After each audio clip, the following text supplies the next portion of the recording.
Perkenalkan, namaku Adi. Aku adalah seorang karyawan di salah satu perusahaan yang ada di wilayah Jawa Tengah.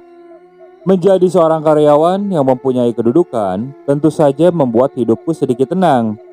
Karena selain semua kebutuhanku terpenuhi, kiriman uang kepada orang tuaku pun selalu lancar dan aman. Hal itulah yang akhirnya membuat kepulanganku ini selalu dirindukan. Karena aku pun tahu, kehidupan di kampung asalku ini memang bisa dikatakan sangatlah pas-pasan. Namun sayangnya, Tuhan berkehendak lain.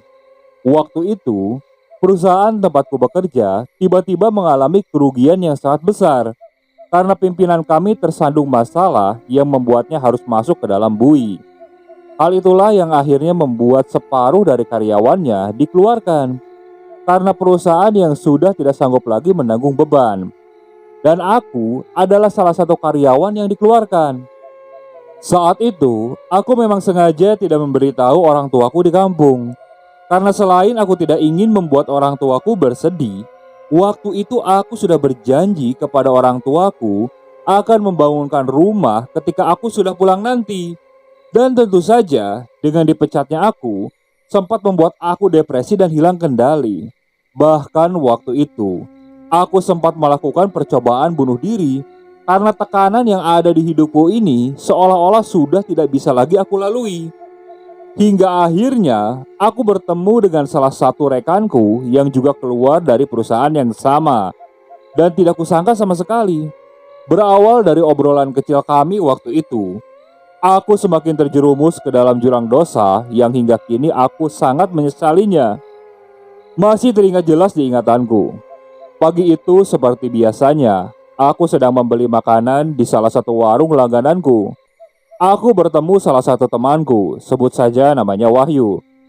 "Gimana kabarnya, Dik?" ucap Wahyu. "Berat nih, yuk. Aku mau pulang gak ada biaya. Kalau aku gak pulang, orang tuaku nelpon terus," jawabku sambil sesekali memandangi wajahnya. "Sama ini bro, uang juga gak cukup sampai akhir bulan.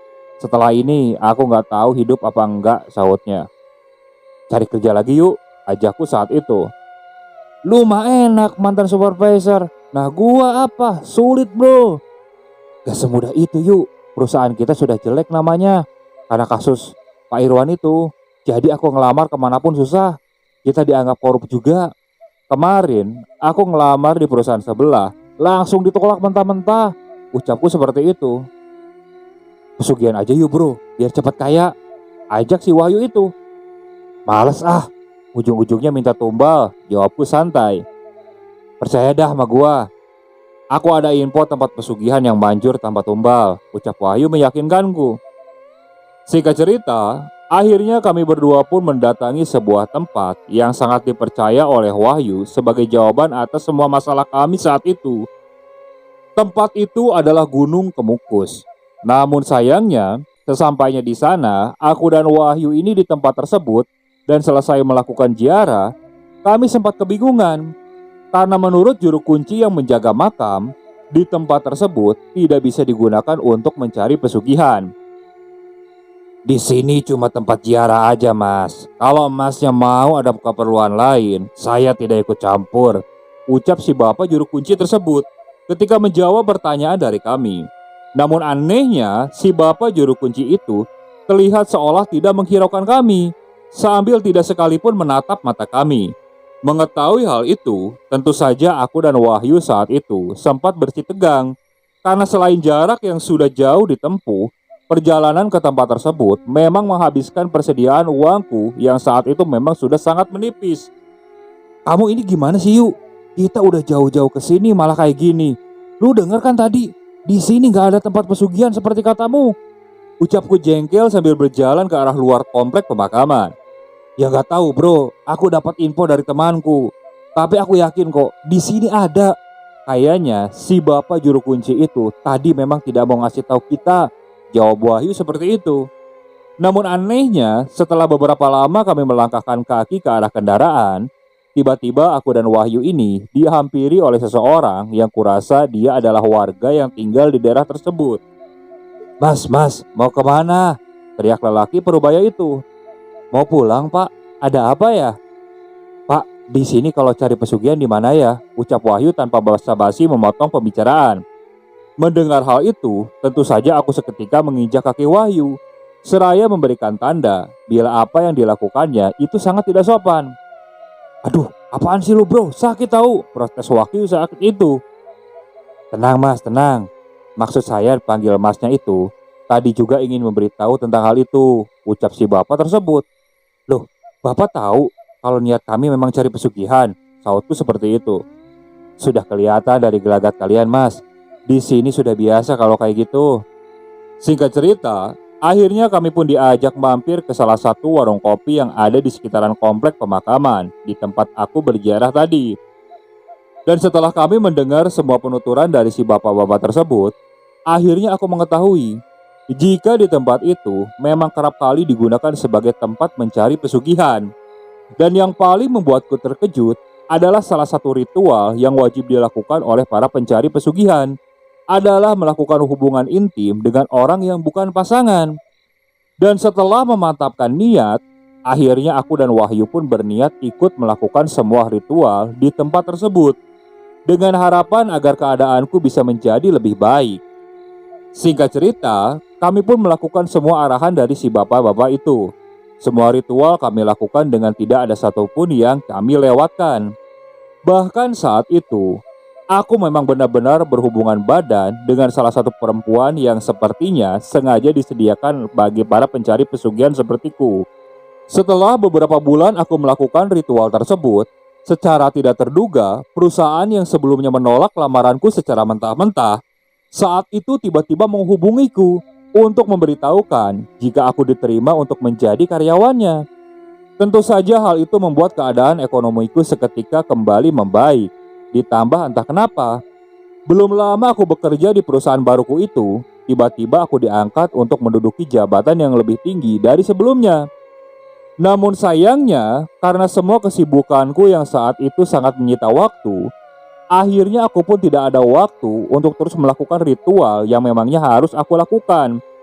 Dan tanpa memikirkan semua itu, akhirnya aku pun memutuskan untuk berhenti melakukan semua kebiasaanku. Karena aku berpikir, jika semua keinginanku ini sudah terpenuhi. Namun siapa sangka, setelah aku berhenti melakukan semua ritualku ini, aku akhirnya mendapatkan pengalaman yang hingga kini tak pernah aku lupakan. Masih sangat teringat jelas di kepalaku. Malam itu adalah malam pertamaku merasakan jika ada hal aneh yang sedang mengawasiku. Malam itu seperti biasanya, aku pulang lebih malam dari biasanya karena pekerjaan di kantor yang sepertinya tidak ada habisnya.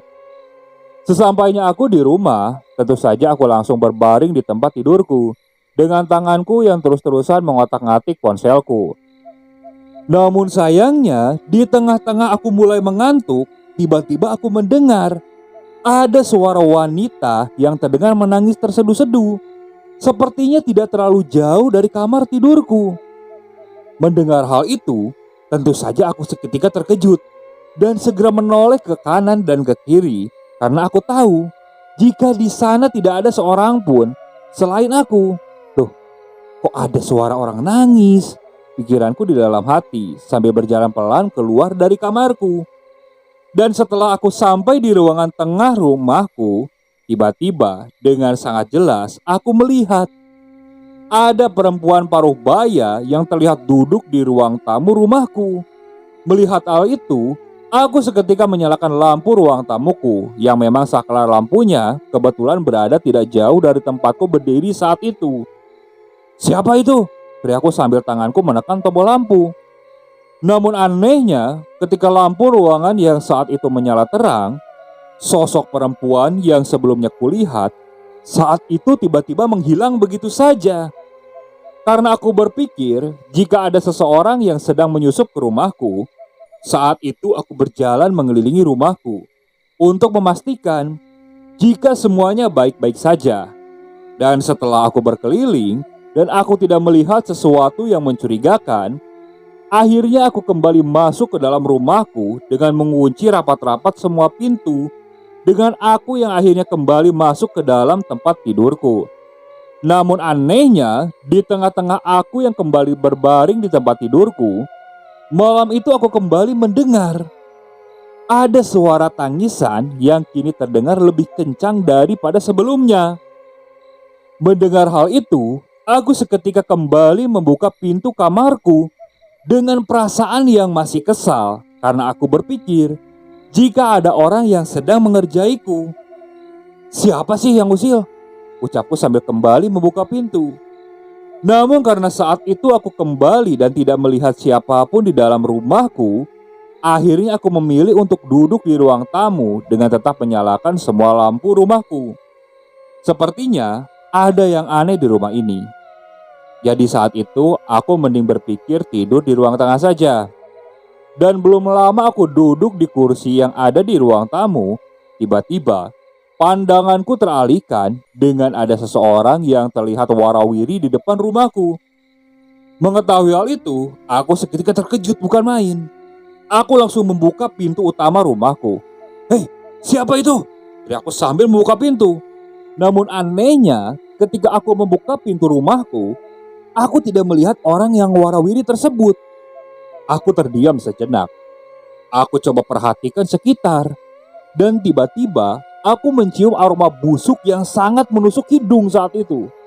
Dan karena aku mengira sumber aroma tersebut berada di samping rumahku, aku pun berjalan perlahan ke arah samping rumah dengan mengikuti aroma tersebut yang semakin lama semakin kuat tercium. Dan sesampainya aku di samping rumah, malam itu aku melihat dengan mata kepalaku sendiri ada sesosok makhluk halus yang biasa orang sebut dengan sebutan genderuwo. Sosok tersebut berdiri tegap dengan tubuhnya dipenuhi bulu layaknya gorila. Tidak berhenti di situ saja, malam itu aku juga melihat matanya yang merah, giginya yang berbentuk taring itu sangat besar dan aneh. Dan aku tidak pernah melihat bentuk tersebut sebelumnya. Melihat itu, jantungku langsung berdetak cukup kencang. Mataku terbelalak dengan seluruh tubuhku yang seolah-olah sudah tidak bisa digerakkan lagi. Dan setelah beberapa saat aku melihat semua kengerian tersebut, akhirnya aku mulai bisa menggerakkan tubuhku. Aku berlari cepat masuk ke dalam rumah dengan keringat yang sudah bercucuran tidak karuan. Sesampainya di dalam rumah, aku langsung kunci pintu tersebut. Bergegas, aku langsung masuk ke dalam kamarku. Perasaanku saat itu benar-benar ketakutan. Namun sayangnya, semua tidak berhenti sampai di situ saja. Di tengah-tengah aku masih ketakutan, lagi-lagi aku mencium ada aroma bau busuk yang kini tercium kuat dan seolah-olah bersumber tidak jauh dari tempat tidurku. Saat itu, jantungku semakin kencang untuk berdebar. Aku sangat ketakutan membayangkan apa yang ada di dalam kamarku ini. Aku mulai melihat sekitar.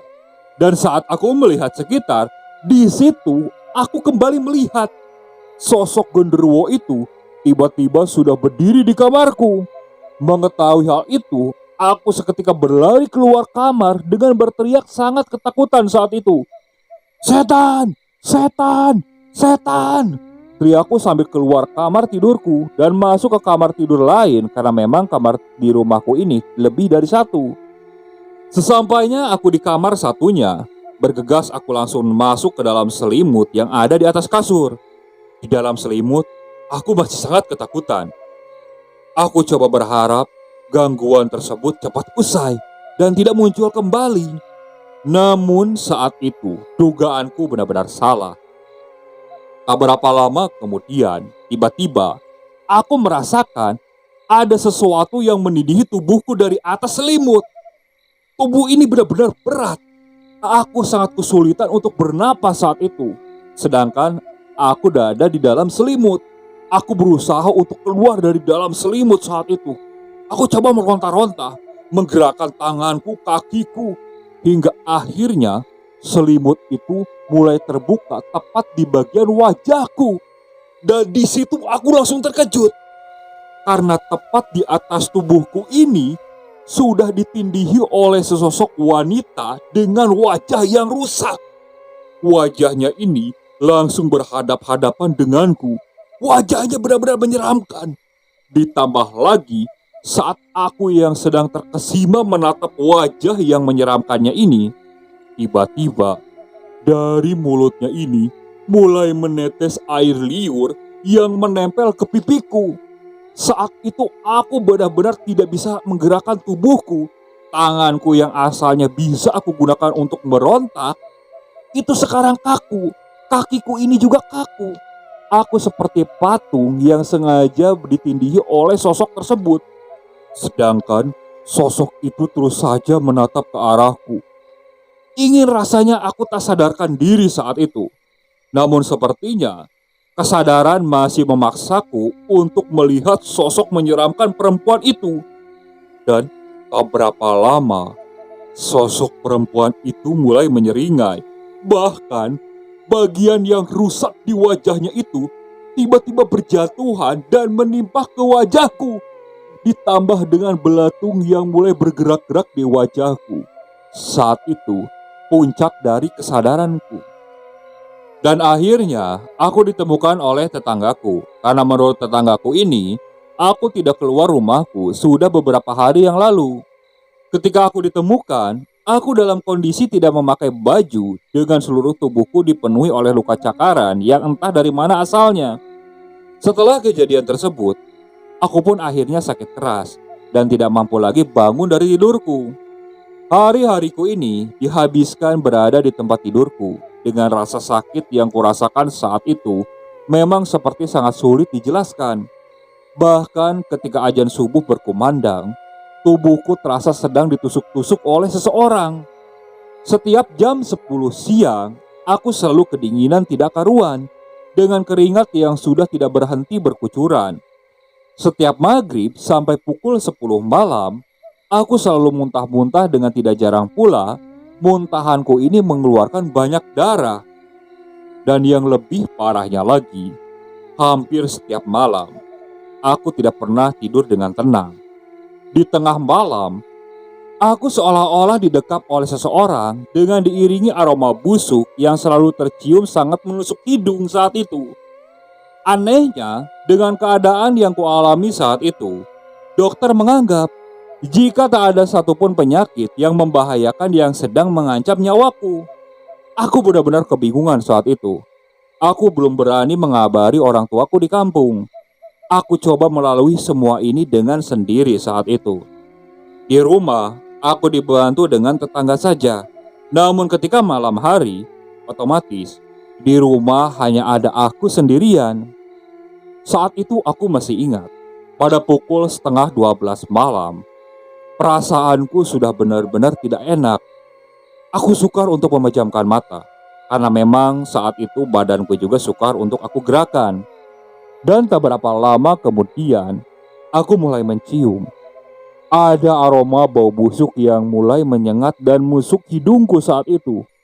Di situ, jantungku langsung berdetak cukup kencang. Aku coba meraih selimut yang ada di kakiku. Aku mulai tutupi wajahku dengan selimut.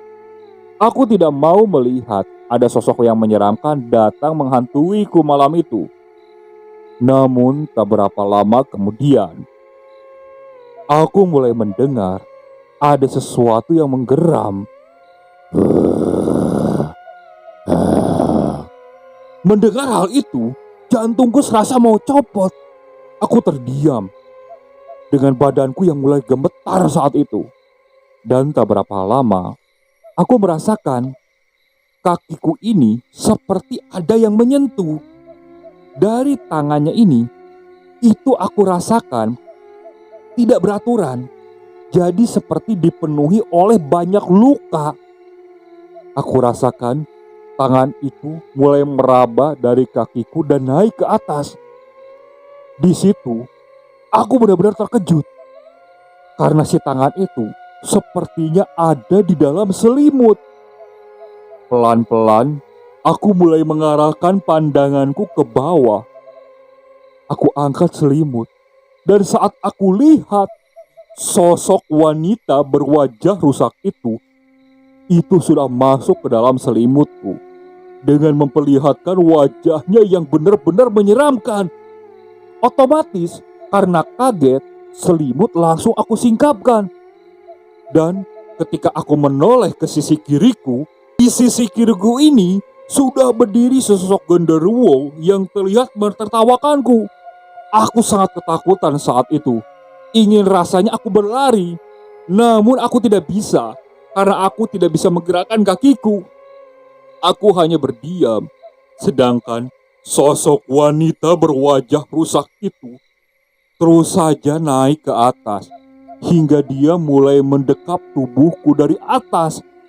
Sosok wanita itu mulai tersenyum sambil memperlihatkan wajahnya yang rusak. Sedangkan di sisi kiriku, sosok genderuwo itu terus saja menertawakanku. Karena sudah sangat lelah, aku hanya bisa terdiam dengan mataku yang terus saja melihat sosok menyeramkan tersebut. Entah sampai pukul berapa, namun aku sadar ketika subuh tiba, sosok tersebut mulai menghilang. Sedangkan aku yang shock hanya bisa terdiam. Pada pukul setengah 6 pagi, tetangga yang biasanya datang ke rumahku itu kaget melihat kondisiku yang seperti itu. Menurut mereka, saat aku ditanya, aku hanya diam dengan menatap kosong ke arah langit-langit. Bahkan beberapa tetangga coba menyadarkanku, namun aku tetap seperti itu. Hingga akhirnya para tetangga tersebut mulai menghubungi orang tuaku di kampung. Orang tuaku yang mendapatkan kabar seperti itu sangat terkejut. Hari itu juga, mereka langsung datang ke rumahku. Sesampainya di rumahku, mereka benar-benar shock melihat keadaanku yang seperti itu. Akhirnya, aku langsung dibawa oleh keluargaku dan pulang ke kampung halamanku. Di sana aku diobati medis, alternatif, dan spiritual. Namun prosesnya ini tidak segampang itu. Bahkan pengobatan penyakitku ini harus memakan beberapa tahun waktu itu. Menurut tetua adat di kampungku, aku memang sengaja diikuti oleh makhluk halus yang sepertinya datang dan sengaja menggangguku. Semua itu terjadi karena perbuatanku yang datang ke tempat pesugihan dan sudah melakukan sebuah perjanjian dengan setan. Saat aku sedang sakit itu, aku dipecat dari perusahaan tempatku bekerja. Karena menurut mereka, aku memang sudah tidak mampu lagi untuk bekerja di sana. Semua biaya perawatanku ini ternyata telah menghabiskan semua harta yang telah kukumpulkan kembali. Bahkan rumahku yang dekat di tempat kerja pun itu harus kujual untuk biaya perawatanku. Namun akhirnya, lama-kelamaan kondisiku berangsur mulai membaik. Namun di setiap malam, aku selalu merasakan kalau ada seseorang yang memperhatikanku ketika aku sedang tidur. Namun ketika aku membuka mata, aku tidak melihat siapapun di sana. Namun perasaanku bilang, di sana aku seperti diperhatikan oleh seseorang. Aku di situ merasa, mungkin sosok yang terikat perjanjian denganku di Gunung Kemukus masih terus saja datang menggangguku, walaupun tidak menunjukkan wujudnya. Saat kondisiku sudah benar-benar pulih, aku coba mencari kabar Wahyu. Karena semenjak aku sakit, aku benar-benar putus komunikasi dengan siapapun. Aku juga tidak tahu kabar Wahyu seperti apa. Saat aku mencari kabar Wahyu kepada teman-temanku, di situ aku kaget. Karena aku mendengar kabar kalau Wahyu ini ternyata sudah meninggal. Katanya Wahyu ini meninggal di dalam kamar mandi di tempat dia bekerja dengan keadaan telanjang dada. Kabar tersebut tentu saja membawa kesedihan tersendiri bagiku. Karena selain dia adalah rekanku, aku dan Wahyulah yang telah melakukan sebuah perbuatan yang sepertinya menjadi awal semua kejadian ini.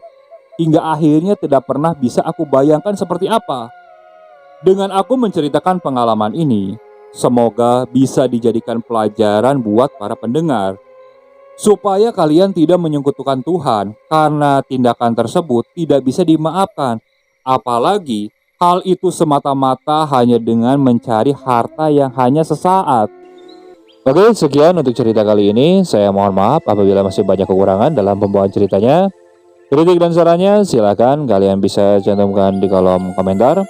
Tak lupa saya juga ucapkan terima kasih kepada narasumber yang sudah membagikan kisahnya, termasuk para penonton yang sudah mampir dan mendengarkan cerita dari channel Rentera Keramat ini. Semoga kalian selalu diberikan kesehatan, dilancarkan rezekinya, dan dijauhkan dari musibah. Terus ikuti cerita yang dibawakan oleh channel Rentera Keramat ini. Assalamualaikum warahmatullahi wabarakatuh.